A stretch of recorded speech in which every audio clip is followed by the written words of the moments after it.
Blog Talk Radio. Welcome to Fearless Generations with Terry Sayer and Kelly Fox.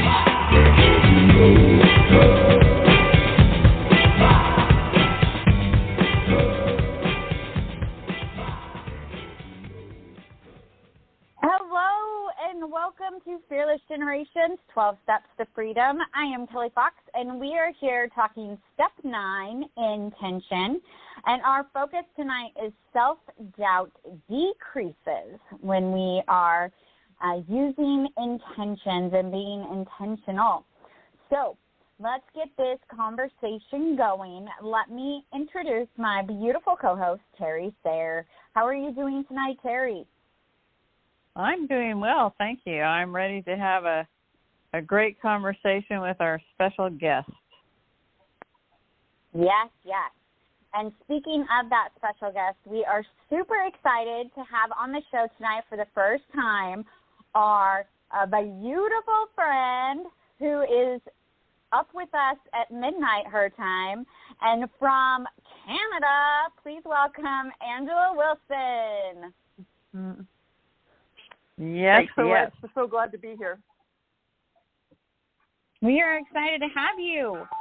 Mm-hmm. All kinds of noises coming from your house. Apparently, yes.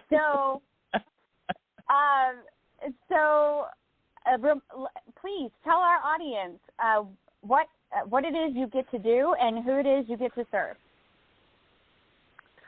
So I am a mindset coach. Actually, what I really am is I'm a champion for women's courage. I'm an international speaker, author, and I'm a financial healer. And I really talk to people about money so that it becomes something in their lives, nothing that has power over them, nothing that they need to fear or dread or anything like that, and they can just relax and have it part of their life. And the people that I serve are women over 35 that are in that real season of change, chasing up things, but they know deep inside that there is something more that they want. They just need some help finding the path to that. Awesome. I love it. Yes, your services are greatly needed. We are not taught enough about money, and there is just this mentality of not talking about it and then beating yourself up for not knowing better. So it's an interesting dynamic. So, yeah, it sure is. Angela, and it's something that we really need to change. Mm-hmm. Yeah, for sure. What does intention mean to you? Intention for me, what it means is to focus and be clear, to have really great clarity and be very present in your life, where you are and where you want to go. Yeah. And how does self-doubt decreasing play into that? The way I see that is when you have that real clarity and you're operating in the present moment, the self-doubt decreases because you're focused on where you want to go and you're clear in your heart on where you want to go. So it lets you let go of the monkey mind that pulls you into self-doubt and lets you be in the flow of your life. Interesting. I love that. So tell me more about monkey mind. So monkey mind, some people, it has different names. Some people call it monkey mind. I lots of times call it your inner chatter, or some people call it your egoic voice. And that's the voice in your head that talks sometimes, especially if you're in a real self-doubt time, it talks very loud, and typically the words are negative. And it's trying to keep you in a spot of that absolute comfort and struggle. That's what it is. it's never usually a very pleasant. Yeah. Yeah. Yeah, I get that. That's what we would call the voice of fear. Yeah. So I love that. Yeah. And now we have a new name for it. So I love that. I love how you talk about intention being something of clarity and focus, and how that decreases when, and our self-doubt decreases when we have that clarity and that focus. So I love that. Terry, what's going through your thoughts? Yeah, I think living intentionally does bring clarity and focus. It gives you a path to follow as well. I mean, we think of intentions and intentional living, and I mean, there's a lot of layers to intentions, but I think for us in Fearless Living, we use those as a tool to combat expectations, because expectations tend to, into that monkey chatter in our heads, because we get frustrated, we get disappointed, we become angry, whatever, when our expectations aren't met. And those are expectations we have of ourselves, as well as expectations we perceive from others, expectations from our environment. I think in that way, intentions are a tool. And so we teach our clients how to write intentions to guide them, give them clarity in what they want, and to help them set goals that will help them meet those intentions. So intentions are something we're willing to practice. And just that word practice relieves that expectation of perfection. And I often talk about how I'm a recovering perfectionist, and intentions are definitely one of the tools that I use on a daily basis, as well as for the focus and mission and purpose of my life. So I have an overarching intention that affects everything that I do, think, and say in a holistic way, both in a short term and a long term. And then I write a daily intention based upon what I want to do around that day. And then I have areas in my life where I have intentions with specific goals, like in health and self-care. I have an intention, and I have 5 goals that I practice daily, and I intend to practice daily. If I don't get to all 5 of them, I don't beat myself up, because it's not an expectation, it's an intention to practice, which relieves that that desire to beat yourself up because you didn't do everything on your list.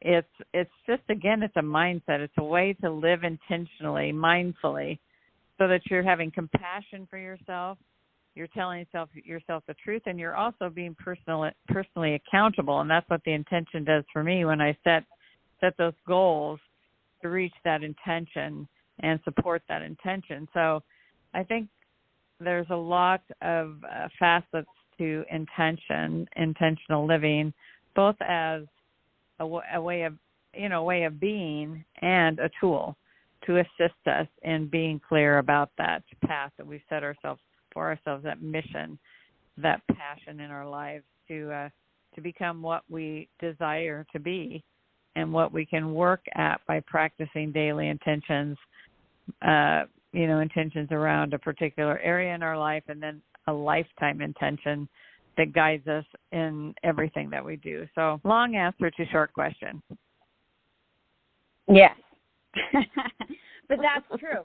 We do have the tool of intention, which we talked about before, and the step of intention is a way of being, and it is still a choice. It's still something you're going to practice. You're going to practice being mindful. You're going to practice being intentional. You're going to practice being focused and clear and aware and willing to take those steps necessary to expand your comfort zone and take bigger risks and all of the good stuff that we encourage you to do. So there is definitely the step of intention and the tool of intention. And I think the tool of intention definitely comes into play with Angela's definition of intention, because it gets everything real clear, and you know exactly what you're doing when you write that intention statement, and you know exactly what you're going to practice. And like Terry said, you have those 5 goals that are going to support your intention. And so if my intention is, like Terry said, she has one around her health. I have one around trusting myself more.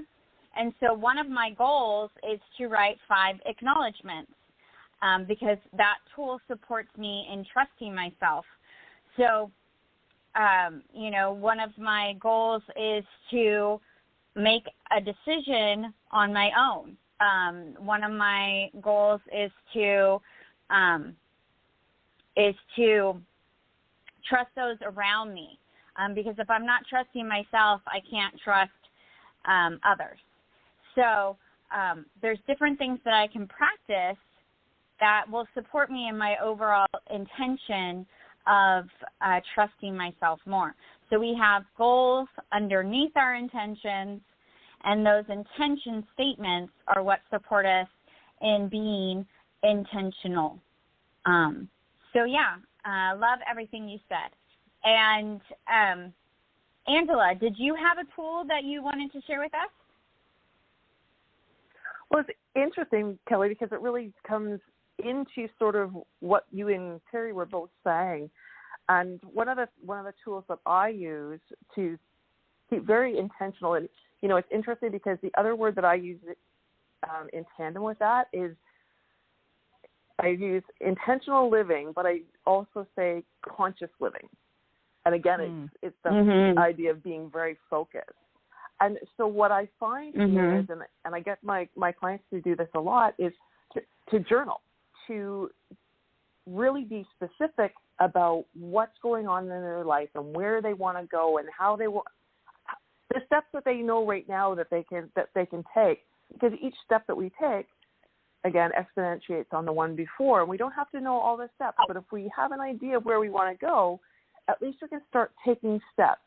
And the other reason that I really get people to write things down is because then you can go back and revisit it.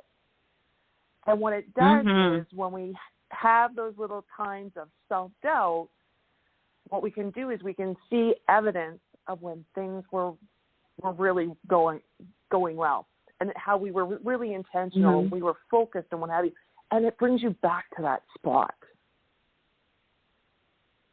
Yeah, absolutely agree with that. We write our intention statements down, and as I said, one of my goals is to write 5 acknowledgments a day.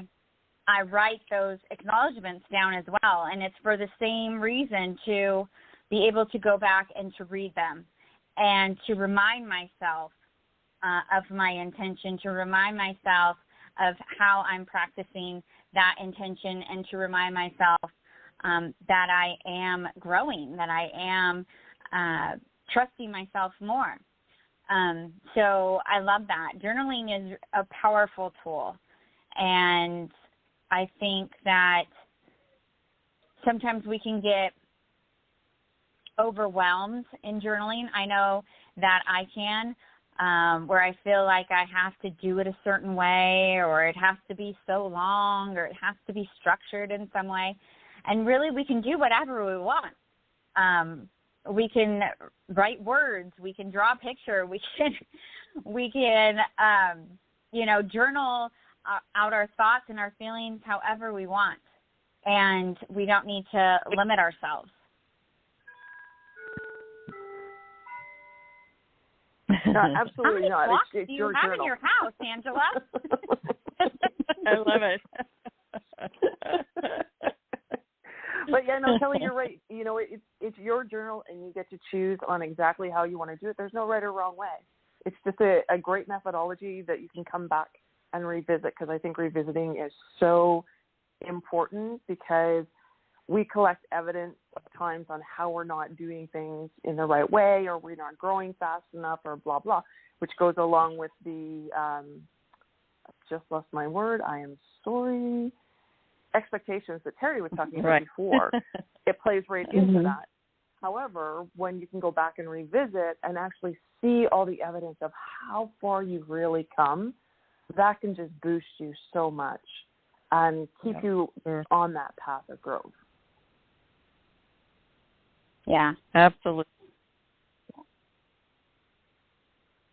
I love that. Yeah. Terry, what about you?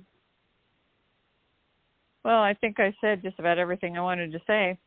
But I know that intentions are, very useful to me because before I began writing gratitudes and acknowledgments and intentions on a daily basis, I've always been a journaler and a writer because that's how I process. Even if I don't go back and read it, I process through writing. And so I'll remember whatever it is that I'm,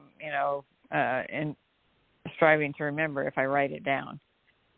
But I love the idea of going back. I just finished doing a class with Angela, which was amazing, and I take notes whenever I'm in a workshop, in a class, listening to a talk. I take notes because that keeps me focused and allows me to not be distracted, and does give me that evidence of information to process, and that I was in the present and I was there and paying attention.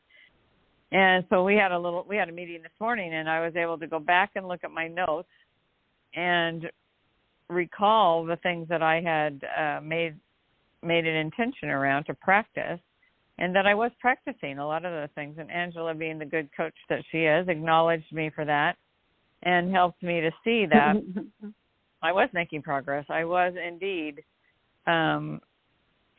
doing the things that I intended to do. And then I set some more clear ways of doing things and continuing that process. So I think writing down goals, writing down our dreams, writing down our intentions, our gratitudes, our acknowledgments are all positive ways to stay in that area of clarity and focus, and a way to evaluate and look at our progress in a way to what's next. How did that work?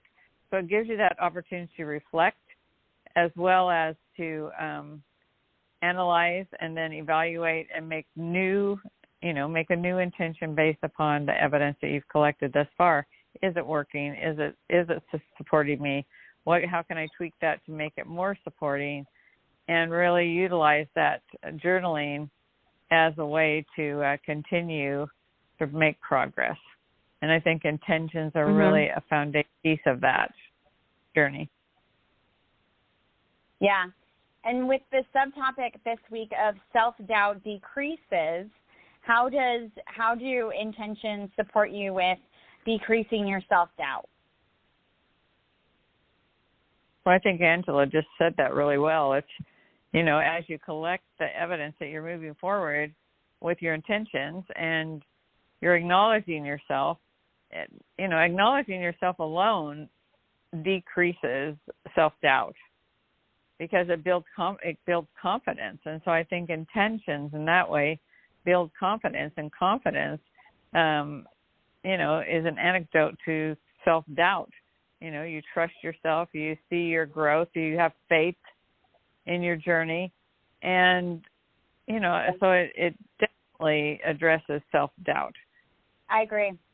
I think acknowledgments are a huge tool to decrease self-doubt, and when we can acknowledge how we're practicing our intention and we're being intentional, that will support that decrease in self-doubt even more.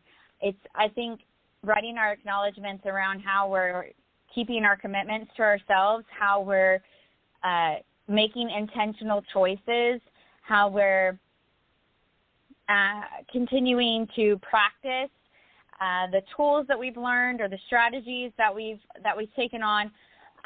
Acknowledging all of those things is going to definitely increase our confidence, definitely have us believing in ourselves and more willing to step out and take bigger risks.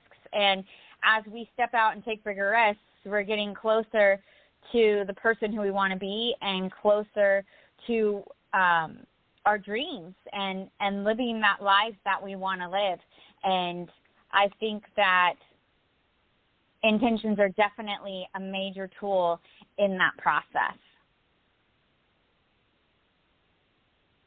Well, Angela encourages her clients to do that. She calls them celebrations, and I think that's a synonym for acknowledgments. You celebrate the things that you've been able to be accountable to, and so I know that's an important part of her program as well.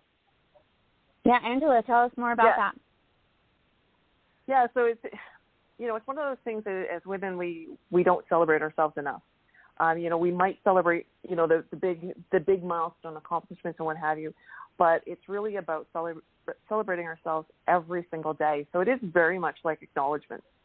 And I use this with my clients all the time. I also, when I'm running, I have an in-person community that I run every month, and that's when each of us introduce ourselves. So that's one of the things I ask the ladies to say is, like, please give us a celebration, because we want to celebrate with you.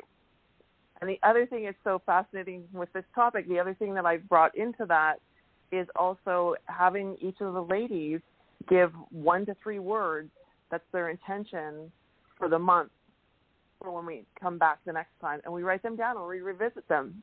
And it's so fun to watch the ladies get so excited because they're like, yes, I really did do that. And again, it's another way of celebrating ourselves. Mm-hmm. Yeah, I love that.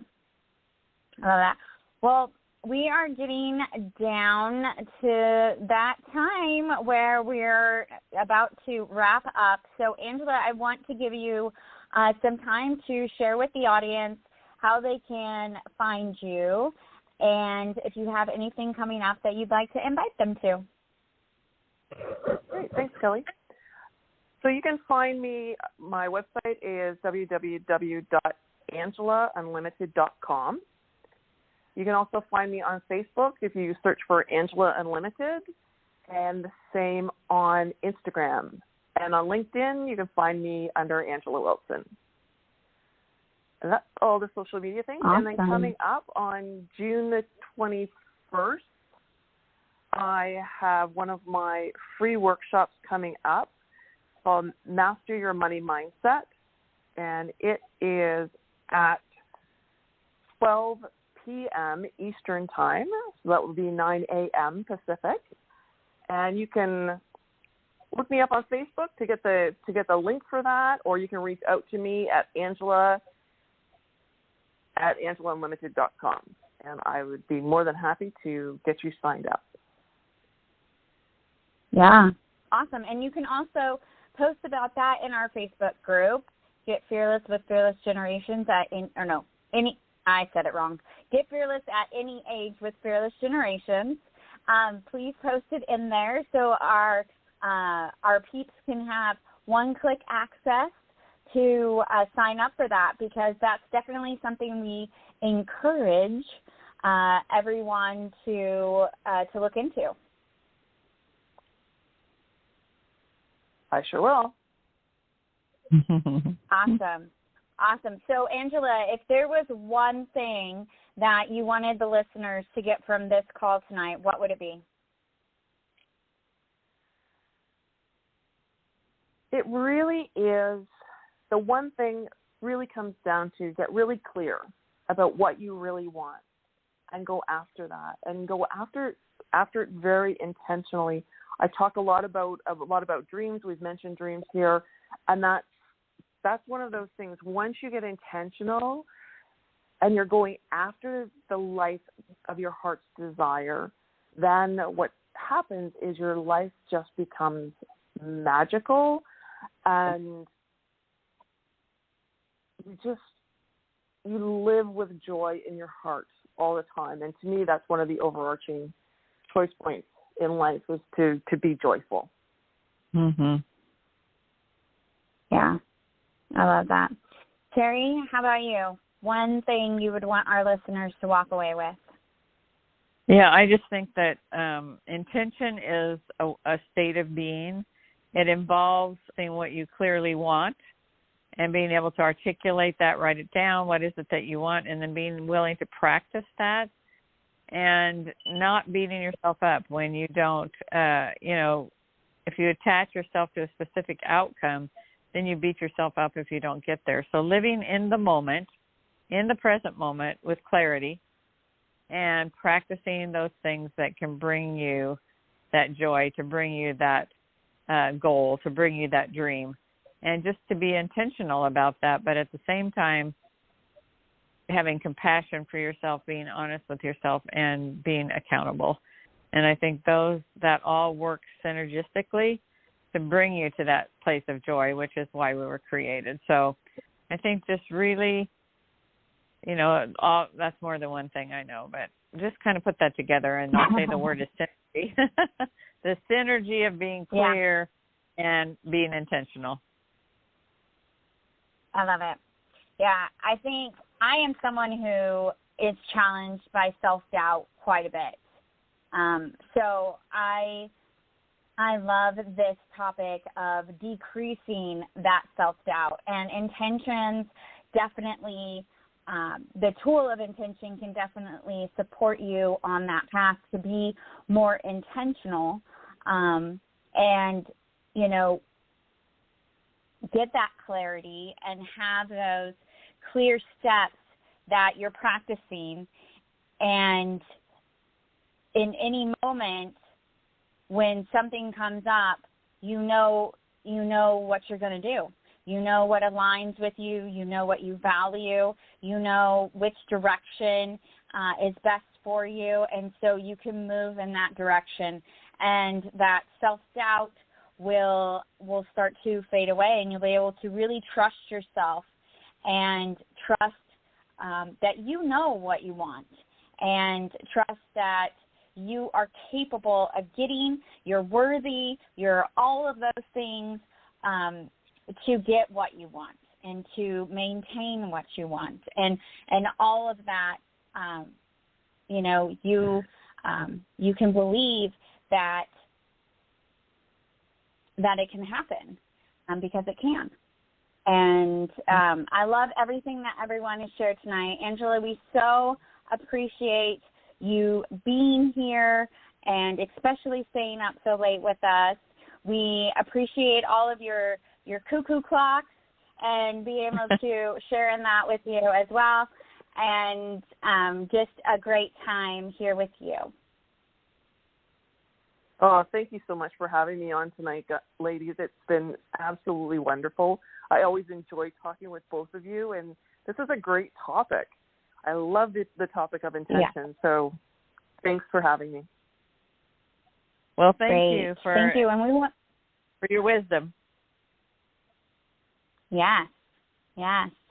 We want to remind you that the 12 Steps to Freedom were created by Rhonda Britton, the CEO and founder of the Fearless Living Institute. If you would like to know more about Fearless Living, please go to fearlessliving.org. You can find everything Terry and I at fearlessgenerations.org. You can find about our complimentary workshop that we do every month on the second Saturday from 10 to 11:30 Pacific. And you can find out about our Fearless Life workshop that we do on the fourth Monday of every month from 5:30 to 7. And this month we are going to be talking about no complaining and what we can do instead of, and how we can shift that mindset of wanting to complain to one of being grateful and seeing that silver lining. So we encourage you to look into that. That's all on the website, as well as everything else we do and all of the past episodes of the podcast. So if you'd like to hear more about intention, you can go find more episodes to listen to. And, of course, come back next week. We'll still be talking about intention. So until then, everybody, be fearless. Be fearless. Good night. Thank you, Angela. Thanks so much, ladies.